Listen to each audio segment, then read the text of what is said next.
네, 기술 세미나를 맡게 됐습니다. 애트리 진후과학연합연구소 의료정보연구실 이정원이라고 합니다. 네, 저는 관세청에서 AI 연구와 기획을 담당하고 있는 문태준이라고 합니다. 저희가 이제 엑스레이, 관세청 같은 경우는 엑스레이로 여행자 수화물이라든지 뭐 특성화물 아니면은 컨테이너 엑스레이 들어있는 여러 가지 이제 불법 물품을 식별해야 되는데 이 보는 거는 사람밖에 안 해요. 사람밖에 할 수가 없고 그럼 그거를 교육을 받고 그 다음에 현장에 투입돼서 봐야 되는데 사람마다 편차가 다 발생하고 그 다음에 그 사람이 부서 이동을 하게 되면은 자연스럽게 그 역량이 떨어지고 이런 일이 계속 반복되니까 이걸 어떻게 하면은 막을 수 있을까 해서 막 교육도 시켜보고 했지만은 도저히 방법이 없더라고요. 근데 그러던 찰나에 알파고 나오고 AI가 나오면서 이거 잘하면 될 수 있지 않을까 싶어서 애트리를 찾아갔었죠. 네, 그때 관세청하고 MOU를 맺고 기술에 대한 수요를 받아서 저희가 논의를 해봤었는데요. 그래서 처음 시작하는 과제가 엑스레이 영상에서 불법 물품을 탐지하는, 검출하는 그런 과제를 시작을 했습니다. 공무원이 찾아왔다. 공무원을 상대해야 된다. 라는 생각이 들어요. 별로 평소에 해보지 않았던, 별로 하고 싶지 않았던 일들을 이제 해야 되는구나. 저는 의료 쪽에서 일을 하다가 처음 다른 도메인으로 갈 수 있는 거여서 그런 부담감을 가지고 처음에 미팅을 했던 것 같습니다. 저는 솔직히 생각이 없었어요. 그냥 이 사람들이 과연 내 꿈을 이뤄줄 수 있을까? 예, 그거였고 근데 이제 이정훈 박사님 개인적으로만 얘기하면은 저 사람 뭐 하는 사람일까라는 생각을 했었죠. MOU를 맺어져서 그 위에서 어떻게 내려왔죠. 솔직히 말씀드리면은 만나봐라. 가서 만나봐라. 저도. 네. 왜냐면 한 번도 저 대전에 살고 대전에 태어나고 자라왔지만은 애트리가 있는지도 몰랐어요.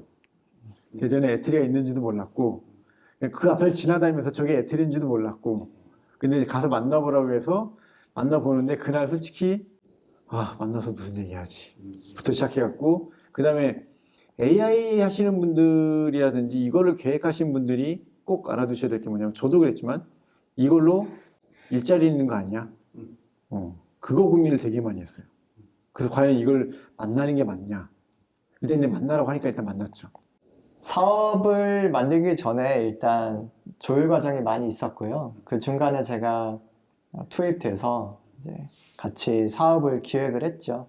그러면서 제가 국가과학기술연구회 창의연구과학연구 사업에 지원해서 사업을 수주해서 총 3년 중에 지금 2년 차를 마쳤고요. 데이터를 만들고 그러니까 준비하고 뭐 학습시키고 다시 검증하고 이런 일련의 과정 중에서 제일 시간을 많이 보낸 데가 어느 부분이에요? 데이터 준비한 거죠. 그리고 데이터를 준비하기 전에 일단 이쪽 도메인에 대한 공부를 좀 했어야 됐어요. 분류 코드가 어떻게 나눠지고 있는지, 그래서 HS 코드라는 방식으로 세관에서 물건들을 분류하는데 그런 코드부터 익혀야 됐었고, 세관 출장을 다니면서 세관에서 실제 판독 업무를 하시는 관세청 직원분들 면담을 많이 했었고요. 사실 인력 부족이죠. 항상 인력 부족 문제로 많은 업무를 감당하고 계셨어야 됐고, 최근 이제 급격히 좋아지고 있는 딥러닝 기술을 활용해서 물건을 분류하고 자동으로 검출하는 기술들을 개발하고 있습니다. 왜 컨테이너를 하지? 뭐 일반 여행자 화물도 있을 것인데 라고 생각을 하실 거예요. 그래서 저희도 처음에 그런 것들을 모르고 저도 갔을 때는 이거 뭐 A부터 Z까지 다 되는 거 아니냐 라고 해서 애트리를 방문했었죠. 그때는 뭐 데이터에 대한 특성이라든지 이런 거 전혀 모르고 기술도 모르니까 그냥 일단 되지 않겠냐 언론에서 막 얘기하니까 그래서 가서 그때 세관을 엄청 많이 돌아다녔죠. 그때 막 인천 세관부터 시작해가지고 공항 뭐 부산까지 다 돌아다녀 보고 내린 결론이 수화물용과 컨테이너를 분리해야겠다. 그 이정 박사님께서 그 엑스레이 영상으로 이제 암을 진단하는 걸 했다. 거기서 암을 이제 발견하는 기술을 했다고 해서 그러면은 똑같은 원리로 관세청의 그 엑스레이 판독하는 걸 적용할 수 있지 않겠냐라고 해갖고 처음 솔직히 말하면 되게 쉽게 접근했죠. 뭐 이렇게 되면 다 이렇게 뭐 A에 적용해서 B에도 적용 가능한 거 아니냐라고 했었는데 막상 해보니까 엄청난 난관이 있었죠. 뭐 요새 뭐 이런 뭐 딥러닝이니 뭐니 막 알고리즘 있으니까 다 되는 거 아니에요라고 이제 보통 얘기를 많이 하잖아요. 우리도 그리고 데이터도 모르는 상태에서 그냥 일단 막 모아놨으니까 이거 갖다 주면 다 될 거야라고 했지만은 막상 뚜껑 열어보니까 전혀 네. 그냥 이 정도 있구나 정도 참조할 수 있는 정도였지 그걸 쓸 수 있는 데이터는 솔직히 아니었죠. 네, 일일이 다 레이블링, 정제를 할 수도 없는 상황이고 데이터가 굉장히 많긴 많아요. 네, 그 세관마다도 그러니까 검색기, 엑셀 촬영하는 장치들 세팅이 다 다르고 포맷도 다 다르고 제조사도 다 다르고 심지어 안 열려. 네, 안 열리는 영상도 많고 그래서 그 중에서 이제 세관 좀 데이터를 많이 가지고 있는 세관을 하나 찍어가지고 일단 거기서 연구를 시작을 했고요. 그리고 적발되는 물건들, 사례들에 대한 데이터는 극히 드물기 때문에 그런 데이터를 합성해서 만들어야겠다고 생각해서 엑스레이를 촬영한 영상과 엑스레이 배경 영상을 합성하는 기술을 적용을 해서 인공지능 학습용 데이터셋을 가상으로 만들어내는 기술들을 적용하고 있습니다. 문제 현황을 정확하게 파악을 못한 상태에서 접근했다가 데이터를 보고 다시 문제 정의 다시 내리고 어떻게 보면 시작한 지 한 1년 반 정도는 그렇게 해서 이제 보냈죠. 네. 또 저희가 연구 진행하면서 계속 세관 직원들을 면담을 하거든요. 그러다 보니 또 밀수 트렌드가 바뀐대요. 그래서 최근에 밀수 트렌드를 반영해서 다시 타겟팅을 하자라고 해서 작년부터는 또 다른 물건들을 대상으로 연구를 하고 있는데요. 이슈가 많이 되는 게 담배죠. 우리나라도 이제 담배값에 이제 담배 세금 많이 붙이니까 그거에 대해서 자연스럽게 이제 밀수가 이제 많이 늘어나고 있고 데이터가 없는 거예요. 담배 영상 적발된 데이터가 몇 장 없는 거죠. 그러니까 이거를 또 그럼 어떻게 해결해야 되냐 말갖고 그래 없으면 만들자.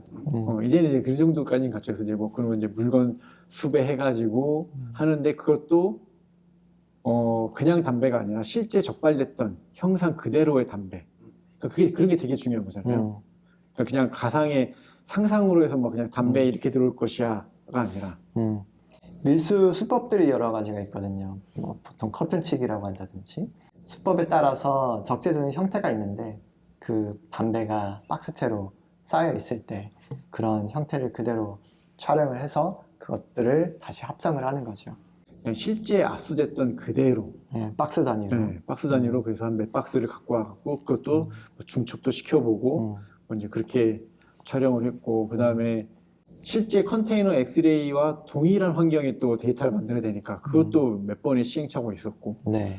아마 박사님들이 그게 제일 힘들지 않았을까. 네네. 칼을 인천세관에서 엄청나게 한 보따리 들고 와가지고 하나하나 보면서 형태별로 데이터 추출하는 작업을 했었는데요.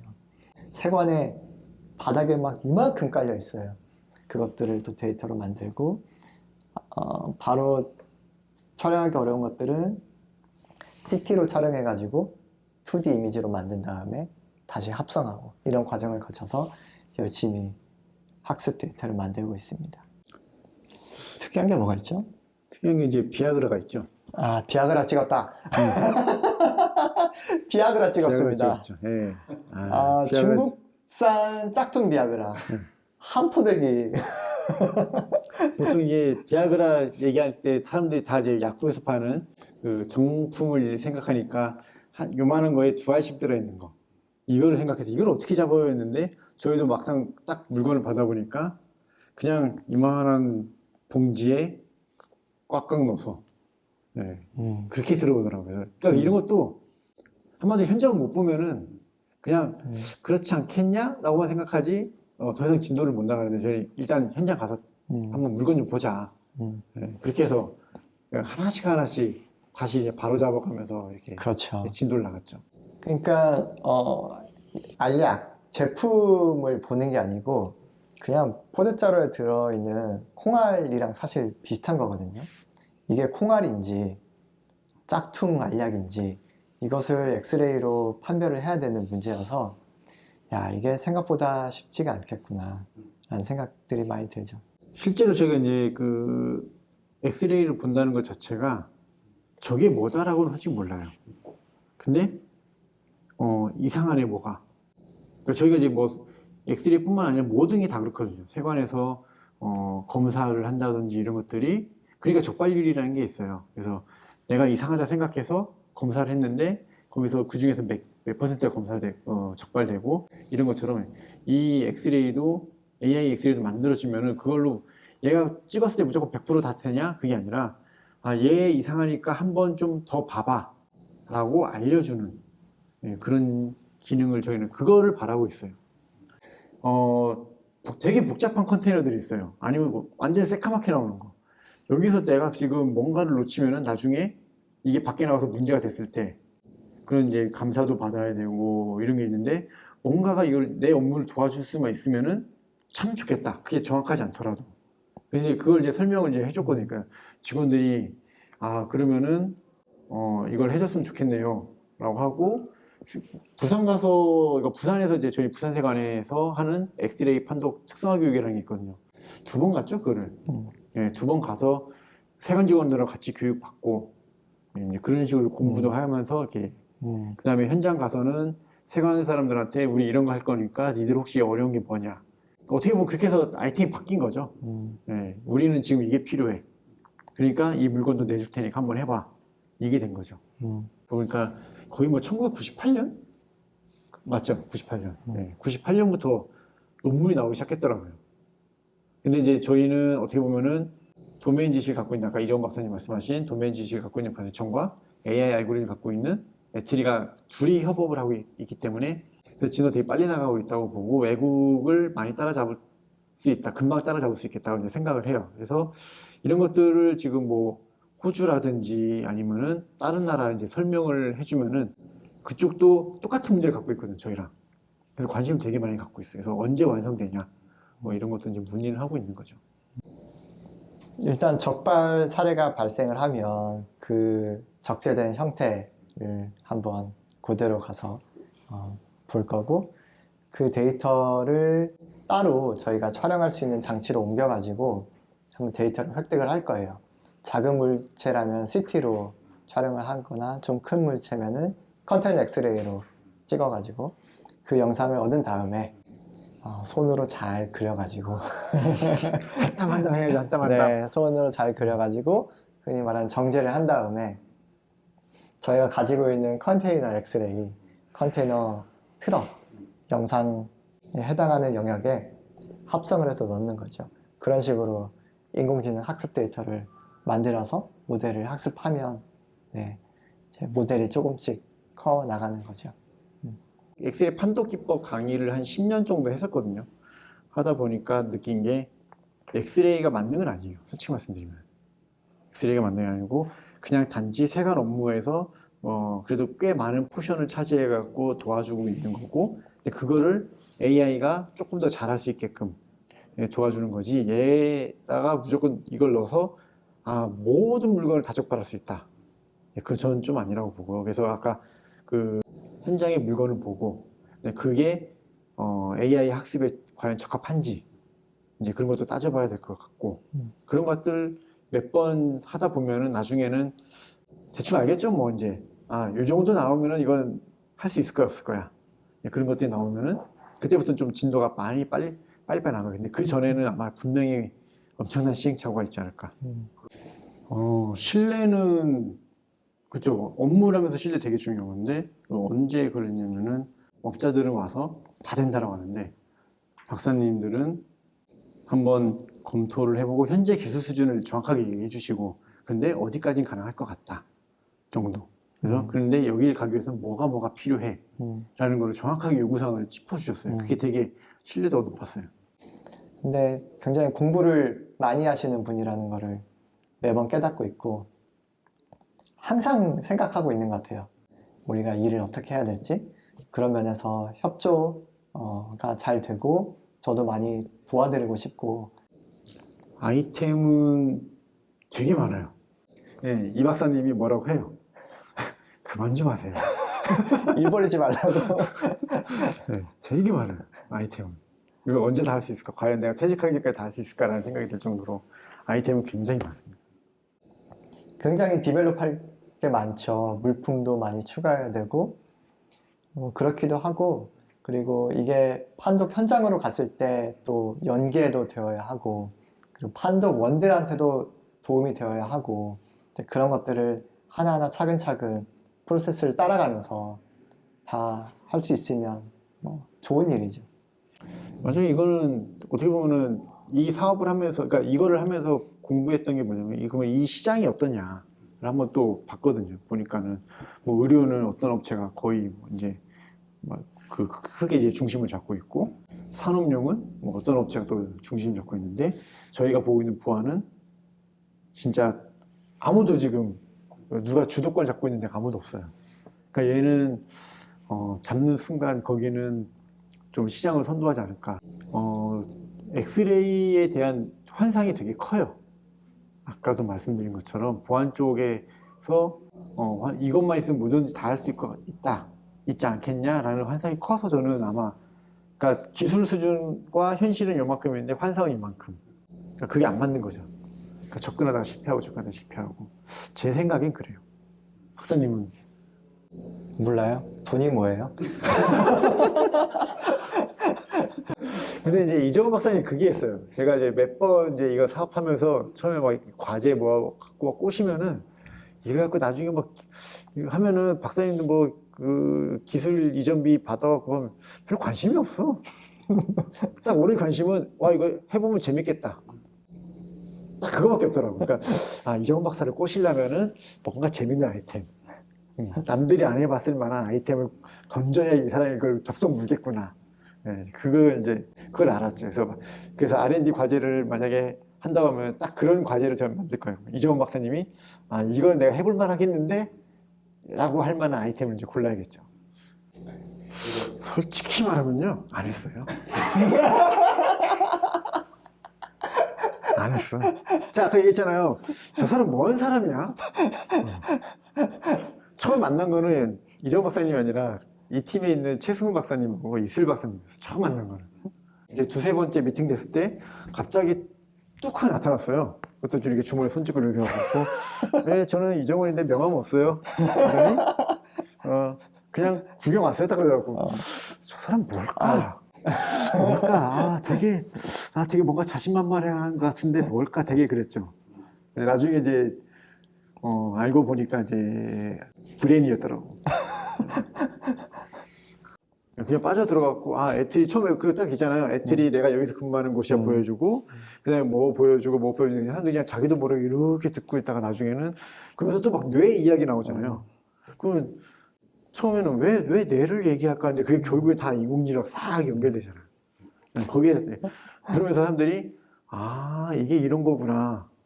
라고 얘기하는. 보통 이제 업자들이 와서 하는 얘기는 빅데이터가 어떻고, 알고리즘이 어떻고, 딥러닝이 어떻고, 막, 그거 얘기밖에 안 하니까 사람들이, 이런 게 되게 많아요. 이 박사님 그게 없어. 저희 농담을 하면 요즘 구글 안 가게 붙잡아 놔야 된다. 전혀 그런 일 없고요. 되게 바쁜 사람의 시간을 제가 이제 질문을 한다는 것 자체가 그 사람의 시간을 뺏는 거잖아요. 그러면 저도 어느 정도 공부를 하고 수준 있게 물어봐야지, 그냥 뭐, 이 글자 뭐예요? 라고 물어보는 것 자체가 되게 이제 상대에 대한 이제 신뢰라고 생각을 해가지고, 그러니까 공부를 한 거죠. 적어도, 미안하지 않을 정도로 나도 노력을 하고 있다는 걸 보여주고 싶어가지고. 뭐, 그 질문, 저 질문이 아니고 질문이 뭐 한 수백 개 정도. 굉장히 커뮤니케이션 많이 해요, 사실. 그러기가 쉽지 않죠. 그 동료들과도 쉽지 않은 일인데, 타 기관에, 그리고 연구자도 아닌 공무원하고 커뮤니케이션 하는 게 쉽지 않은 일인데, 또 저는 또 나름 새로운 분야에 대한 또 저도 공부가 되니까. 네, 그러면서 재미가 있어요. 네.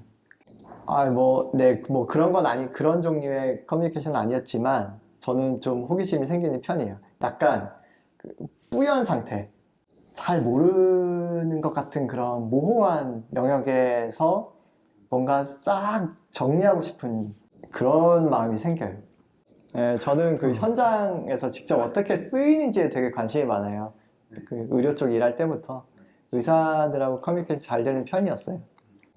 그러니까 아이디어는 제가 맨날 정리를 하고 있는데 과연 이걸 누구한테 오픈해야 될까? 누구랑 손을 잡아야 될까? 그 고민을 솔직히 굉장히 많이 해요. 제가 느낀 거는 이 사람은 굉장히 지적 호기심이 순수한 지적 호기심이 많은 사람이구나. 내가 오히려 문제와 뭐 이런 것들 많이 던져주면 이 사람도 재밌게 풀 것이고 나도 그걸로 내 문제를 해결할 수 있을 것이고. 네, 그럼 오늘 마무리하겠습니다. 네, 고생하셨습니다. 네, 감사합니다.